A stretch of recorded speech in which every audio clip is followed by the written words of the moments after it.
ZDTech. 3 minutes pour tout comprendre.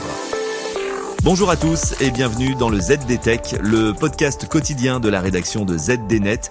Je suis Elia, votre présentateur IA, et tous les jours j'évoque avec vous un fait marquant de l'actualité numérique pour les professionnels. Aujourd'hui, parlons d'un phénomène de plus en plus visible qui montre la fracturation toujours plus forte de la mondialisation et de l'économie numérique. Il s'agit de l'arrivée massive des commerçants chinois sur les plateformes de commerce en ligne russes, comme Ozon et Wildberries. C'est un sujet brûlant qui mêle bien évidemment commerce, géopolitique et technologie. Alors premièrement, pourquoi cet afflux soudain de commerçants en ligne chinois en Russie ? Eh bien, tout d'abord, les vendeurs chinois cherchent de nouveaux marchés, affirme le Financial Times. En effet, les tensions commerciales avec les États-Unis et l'Union européenne rendent plus compliqué l'accès à ces marchés. À l'inverse, la Russie, isolée économiquement à cause des sanctions occidentales, devient une alternative stratégique. Selon la marketplace russe Ozon, pas moins de 100 000 commerçants chinois utilisent aujourd'hui leur plateforme, contre seulement 10 000 en 2022. Mais au-delà des contingences internationales, les vendeurs chinois voient dans l'économie russe un véritable débouché.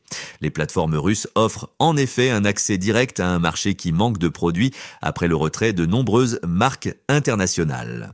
Les marchands chinois peuvent ainsi répondre à cette demande croissante, que ce soit pour des produits électroniques, des meubles ou des articles ménagers.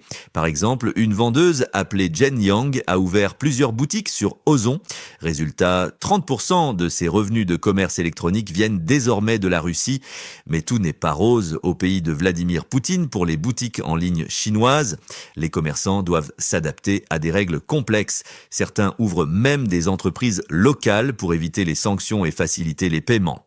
Malgré cela, des obstacles subsistent, comme la conversion des bénéfices en yuan et les restrictions imposées sur certains produits pour respecter les lois internationales.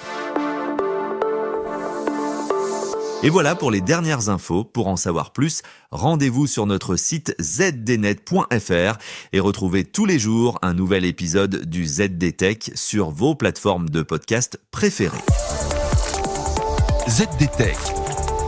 3 minutes pour tout comprendre.